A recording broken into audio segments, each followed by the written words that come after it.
अगर कोई आपसे यह कहे कि नेतन्याहू ने, इजराइल के प्रधानमंत्री नेतन्याहू ने गाजा के ऊपर, फिलिस्तीन के ऊपर जानबूझ करके हमला किया है, या हमला करवाने के पीछे उनकी कुर्सी है, वो अपने आप को वहां पर प्रधानमंत्री के रूप में बरकरार रखना चाहते हैं, इसलिए उन्होंने हमला किया है, तो चौंकिएगा मत। क्योंकि इस बात को, जो आपके मन में चल रही होगी यह बात, कि क्या कहीं ना कहीं ऐसा तो नहीं है कि इजराइल के प्रधानमंत्री ने गाजा के ऊपर हमला इसलिए कर दिया क्योंकि इजराइल के लोगों का सारा ध्यान भटक जाए और इजराइल के लोग ये सोचे कि देखो नेतन्याहू जो है वो बढ़िया आदमी है, उसने गाजा के ऊपर हमला करके गाजा को कितना निस्ते नाबूद कर दिया है, तहस नहस कर दिया है। तो इस बात को इजराइल के पूर्व प्रधानमंत्री ने कहा है और बताया है कि 80% लोग इजराइल के वो नेतन्याहू को बाहर करना चाहते हैं। रात इंदौरी साहब का वो शेर आपको याद है ना, सरहद पर तनाव है क्या, पता करो चुनाव है क्या। तो वो उसी तरह की कहानी जो है वो यहां पर दिखाई दे रही है। पहली खबर, इस पर बात करेंगे। दूसरी खबर, ईरान ने भी सीधे तौर पर धमकी दे दी है और ईरान कह रहा है कि अगर इजराइल गाजा में घुसता है, या यूं कहें कि गजा के अंदर घुसता है, गजा पट्टी पर घुसता है, तो फिर ईरान के भी मुसलमान और दुनिया भर के मुसलमान, उनको कोई रोक नहीं पाएगा, मुसलमानों को कोई रोक नहीं पाएगा और हम भी हमला करेंगे। यह ईरान की तरफ से कहा गया है। और तीसरी बड़ी खबर जिसको लेकर के आज दुनिया भर की नजरें आज इजराइल के अंदर टिकी हुई थी, तीसरी बड़ी खबर, अमेरिकी राष्ट्रपति जो बाइडेन पहुंचे इजराइल के अंदर और लोग इंतजार कर रहे थे कि जो बाइडेन क्या कुछ कहते हैं, लेकिन जो बाइडेन ने वही जवाब दिया जो लोगों के जहन में था। जो बाइडेन ने कहा कि जो रॉकेट से हमला होने की जो बात कही जा रही है गाजा के अस्पताल के ऊपर, वो रॉकेट किसी दूसरी पार्टी ने चलाया है। अब क्या कहना चाह रहे हैं जो बाइडेन, और जो बाइडेन के ये कहने के पीछे संदेश क्या है, अमेरिका क्या चाह रहा है आखिरकार, उसको जरा विस्तार से समझेंगे। लेकिन पहले यहां से शुरुआत करते हैं। इजराइल के पूर्व प्रधानमंत्री हैं और इनका नाम है एहुद ओलमर्ट, और इन्होंने कहा है इजराइल के 80% लोग नेतन्याहू को बाहर करना चाहते हैं। बड़ी खबर है ये। जिस तरह से हम कई बार अपनी देश की राजनीति को देखते हैं और देश की राजनीति में जब देखते हैं तो पक्ष विपक्ष के बीच में आरोप प्रत्यारोप जब लगते हैं तो वो यही कहा जाता है कि फलां जगह पर जो है वो हमले इसलिए हो रहे हैं क्योंकि चुनाव में फलां व्यक्ति को जीत हासिल करनी है, फलां व्यक्ति को लोगों का ध्यान भटकाना है। इस तरह के आरोप प्रत्यारोप हमारे यहां पर भी चलते हैं। कुछ इसी तरह का बड़ा गंभीर आरोप जो है वो इजराइल के पूर्व प्रधानमंत्री ने लगाया है और वो सीधे तौर पर कह रहे हैं कि गाजा में हमास के बढ़ते वर्चस्व के पीछे नेतन्याहू है। बहुत गंभीर आरोप है ये। हमास को लेकर के और हमास के हमले को लेकर के पूरी दुनिया में जो एक अलग तरह का नैरेटिव खड़ा करने की कोशिश नेतन्याहू की तरफ से की गई, और नेतन्याहू ने बताया कि देखिए हमास ने हमारे ऊपर हमला किया है और अब हम सब कुछ निस्तेनाबूद करेंगे। और ये देखिए, ये हर किसी के बात जो है वो गले उतर भी नहीं रही थी कि आखिरकार अचानक से हमास जो है वो इतनी बड़ी तैयारी कैसे करके आ रहा है। हमास जो है वो घुस गया है और इजराइल की सारी तकनीकी धरी की धरी रह गई। इजराइल का जो आयरन डोम जिसको कहते हैं, और वो आयरन डोम जिसके बारे में कहा जाता है कि परिंदा भी पर नहीं मार सकता है, इतनी खतरनाक, इतनी शानदार जो है वो टेक्नोलॉजी होने के बावजूद कैसे फिर इजराइल के अंदर हमास के लोग घुस गए। तो ये सारे सवाल जो है वो लगातार पूछे जा रहे थे, लेकिन अब इन सवालों को लेकर के जो बड़ी गंभीर बात कही है वो इजराइल के पूर्व प्रधानमंत्री ने कही है, और वो कह रहे हैं कि हमास का जो वर्चस्व बढ़ा है, हमास का जो उभार हुआ है, और हमास ने इतनी जो है वो हिम्मत दिखाई है कि हमास आकर के इजराइल पर अटैक कर रहा है तो उसके पीछे कोई और नहीं बल्कि नेतन्याहू है। बहुत बड़ी खबर है ये। अगर ऐसा है तो क्या वाकई नेतन्याहू जो है वो मिला हुआ है? नेतन्याहू क्या वो मिले हुए हैं इस हमास के साथ में, जिनको आतंकी कह करके जो है वो अब पूरी लड़ाई को छेड़ दिया गया है कि हमास ने हमारे ऊपर आतंकी हमला किया? इस तरह के जो बड़े गंभीर आरोप जो है वो अब नेतन्याहू के ऊपर लग गए। और नेतन्याहू कैसे इन आरोपों से अपना पिंड छुटाते हैं, बड़ा सवाल ये रहेगा। लेकिन ये बात तो जरूर निकल करके आ रही है कि इजराइल के लोग वो नेतन्याहू के फैसलों से खुश नहीं है। इसके 2-3 मैं आपको उदाहरण बताता हूं। इजराइल के एक प्रोफेसर ने अखबार के अंदर एक लेख लिखा और कहा कि इजराइल जो कुछ कर रहा है वो सही नहीं है। एक और पिता का एक लेख छपता है और उसके द्वारा कहा जाता है कि उनकी बच्ची भी हमास के कब्जे में है, उनको बंधक बना करके रखा गया है। लेकिन हम ये नहीं चाहते कि कट्टरता बरपा करके हमास के ऊपर, गजा के ऊपर, गजा के जो आम लोग हैं उनके ऊपर कट्टरता बरपा कर और उसके बाद में उनकी बेटी को छुड़ाया जाए। इसके बाद में वहां पर इजराइल में कई ऐसी शख्सियत, बड़ी महिलाएं भी सामने आई हैं जो ये कह रही हैं कि हम अपने नाम पर, यहूदियों के नाम पर नेतन्याहू को वो सब कुछ नहीं करने देंगे जो आज मौजूदा समय के अंदर वो कर रहे हैं।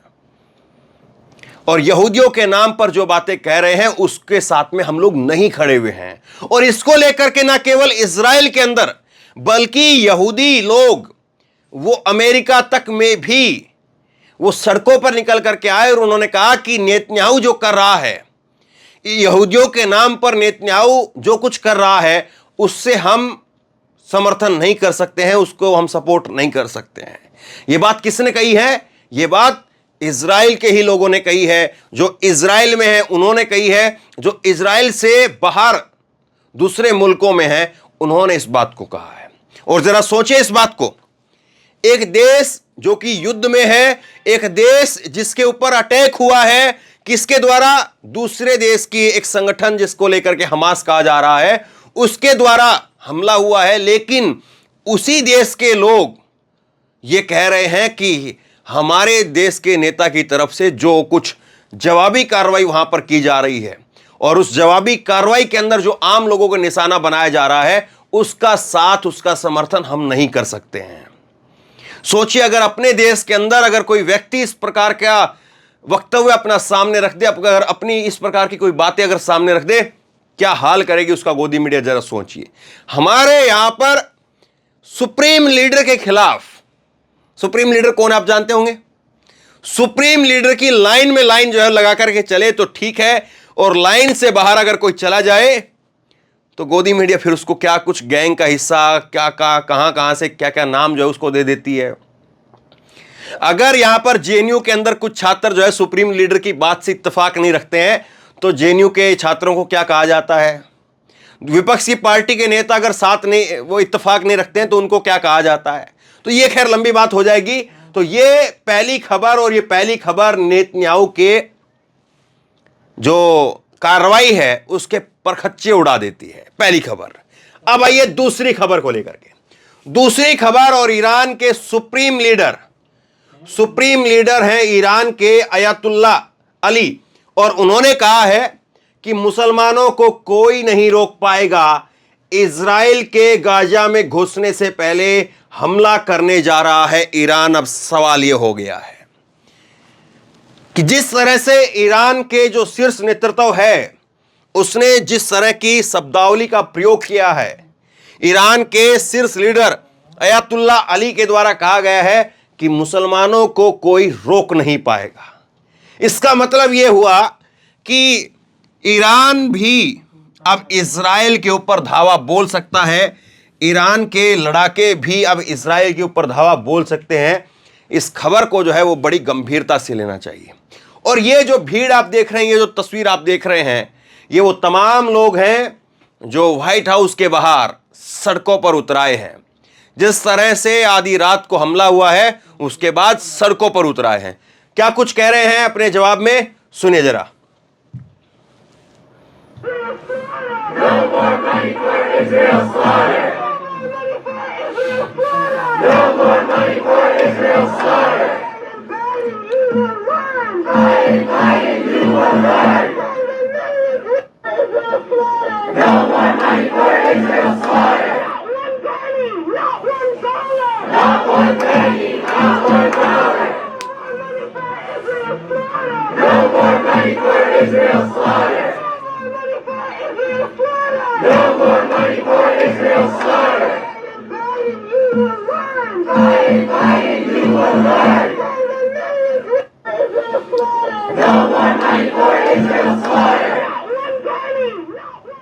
ये फिलिस्तीन के लोगों के द्वारा व्हाइट हाउस के बाहर एक शांतिपूर्वक ढंग से वहां पर प्रोटेस्ट किया गया। बड़ी संख्या में लोग हैं। और ये कल रात की तस्वीर है जब जो बाइडन नहीं निकले थे इजराइल के लिए, अब जो बाइडन इजराइल के अंदर है। और जो बाइडन की तरफ से एक बयान आया है। जो बाइडन ने क्या कहा है वो आपको बताता हूं। रूबिका लियाकत ने ट्वीट किया है। हालांकि जो बात मैंने सुबह कही थी रूबिका लियाकत के लिए, वो सटीक साबित हुई। रूबिका लियाकत ने करीब करीब जो है 25-26 घंटे तक ट्वीट कोई नहीं किया।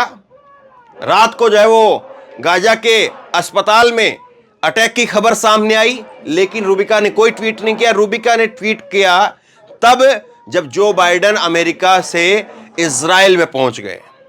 रूबिका लिखती है कि बाइडन को यकीन है अस्पताल पर हमला इजराइल ने नहीं किया। यह रूबिका लियाकत ने लिखा। हालांकि एक ट्वीट अगर एक लाइन लिख देती कि वहां पर जो 500 बच्चे 500 लोग जो मारे गए हैं या उससे ज्यादा की तादाद में लोग मारे गए हैं, बताया जा रहा है हजारों की तादाद भी हो सकती है, तो उनके लिए अगर संवेदना के 2 शब्द लिख देती तो कुछ जो है वो इंसानियत के नाम पर कोई बट्टा तो नहीं लगता।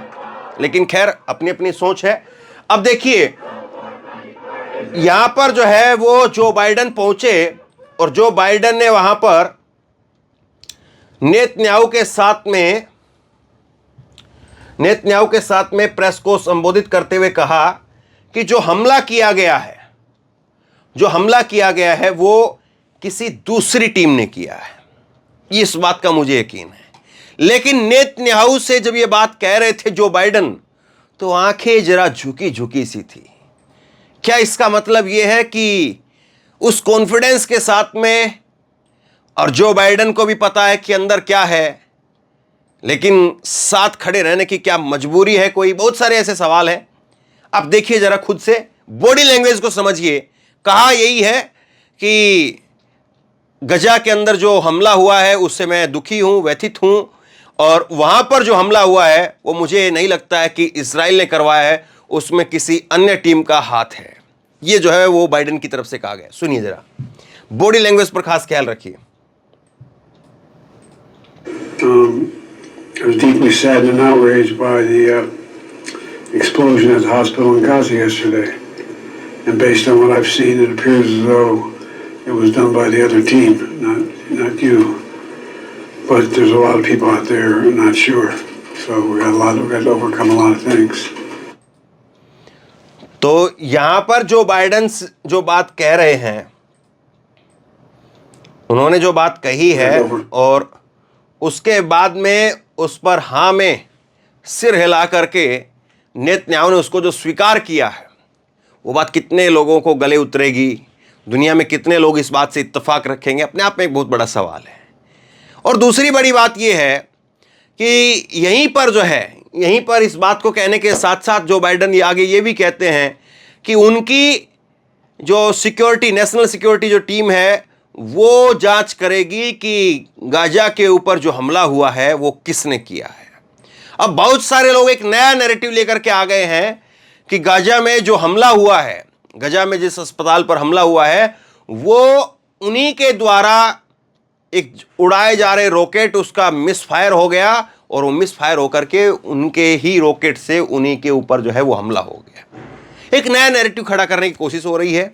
बहरहाल ये सारी खबरें जो हैं वो ये बताने के लिए काफ़ी हैं कि किस तरह से जो है वो राजनीति अब धीरे धीरे करके अब आगे बढ़ रही है। और ये धीरे धीरे करके जब अब राजनीति आगे बढ़ रही है, क्योंकि 7 अक्टूबर को पहला हमास की तरफ से अटैक हुआ था और उसके बाद में, हालांकि खैर ये कहना पूरी तरह से सही नहीं होगा कि हमास ने ही पहला, क्योंकि उससे पहले से आप चले जाएंगे तो इजराइल जो है वो करीब करीब 4-5 बड़े युद्ध एक तरह से जो है वो उनके ऊपर थोप चुका है, फिलिस्तीन के ऊपर। तो लेकिन अभी के जो संदर्भ की अगर बात करें तो हमास का पहला अटैक कहा जा सकता है और उसका समर्थन भी नहीं किया जा सकता। लेकिन अब उसके बाद में जो चीज़ें हो रही है, जिस तरह से हो रही है, और अमेरिका उसमें जिस तरह से एंट्री ले रहा है और नेतन्याहू के बारे में जो बातें कही जा रही हैं, तो ये सब कुछ जो है वो साफ साफ तस्वीर अभी दिखाई नहीं दे रही है। और ऐसा लग रहा है कि कुछ न कुछ तो ऐसा है जिसको ढकने की कोशिश हो रही है। सवाल यही है कि नेतन्याहू इन सब चीज़ों के ऊपर पर्दा डाल पाएंगे क्या? जिस तरह से उनका विरोध हो रहा है, क्या वो और मुखर हो जाएगा? क्योंकि आखिरकार वहाँ के लोग, इजराइल के लोग भी परेशान हैं। हमास वहाँ से लगातार अभी भी रॉकेट दाग रहा है। इधर से जो इजराइल का जो आयरन डोम है लगातार उनको काउंटर कर रहा है। लेकिन अब सवाल ये है कि ये रस्साकसी जो चल रही है ये कहाँ पर जाकर के रुकेगी? क्योंकि इस रस्साकसी की भेंट अगर कोई चढ़ रहा है तो वो मासूम लोग हैं, वो निहत्थे लोग हैं, चाहे वो इजराइल के हों और चाहे वो फिलिस्तीन के हों। ये बात अलग है कि उसमें ज़्यादातर जो संख्या है वो फिलिस्तीन की है। आज कहा गया नेतन्याहू की तरफ से कि 7 अक्टूबर को जब अटैक हुआ तो उसमें 1400 लोग एक दिन के अंदर मारे गए। हमास ने जब हमारे ऊपर अटैक किया तो उसमें एक दिन में 1400 लोगों को मौत के घाट उतार दिया। यह नेतन्याहू की तरफ से कहा गया। लेकिन क्या अब दुनिया ये नहीं जानती है कि उसकी कई गुना ज्यादा, 1400 लोगों के कई गुना ज्यादा लोग वो इजराइल की जवाबी कार्रवाई में मारे जा चुके हैं? तो आप कर क्या रहे हैं? क्या सिर्फ और सिर्फ आप अपनी कुर्सी बचाने के लिए वहां पर इजराइल में ये दिखाना चाहते हैं कि अगर हमारे उन्होंने 1400 मारे तो हम उनके 14,000 मार सकते हैं? क्या यही इजराइल और फिलिस्तीन का मौजूदा समय का जो युद्ध चल रहा है उसका अंत होगा, या इसका अंत अभी कुछ और लिखा जाना बाकी है? आप क्या सोचते हैं? नीचे कमेंट बॉक्स में लिख करके जरूर बताइए। इस वीडियो को शेयर कीजिए, लोगों तक पहुंचाइए और इसी तरह की तमाम खबरों के लिए ऑनलाइन न्यूज़ इंडिया को सब्सक्राइब कीजिए। साथ में जो बेल आइकन है, घंटी, उसको जरूर दबाइए ताकि जैसे ही कोई खबर अपलोड करें उसकी नोटिफिकेशन सीधे सबसे पहले आपको मिल सके। और अगर ये वीडियो फेसबुक पर देख रहे हैं तो फेसबुक पर हमारे पेज को लाइक कीजिए, फॉलो कीजिए और इस खबर को शेयर कीजिए। धन्यवाद।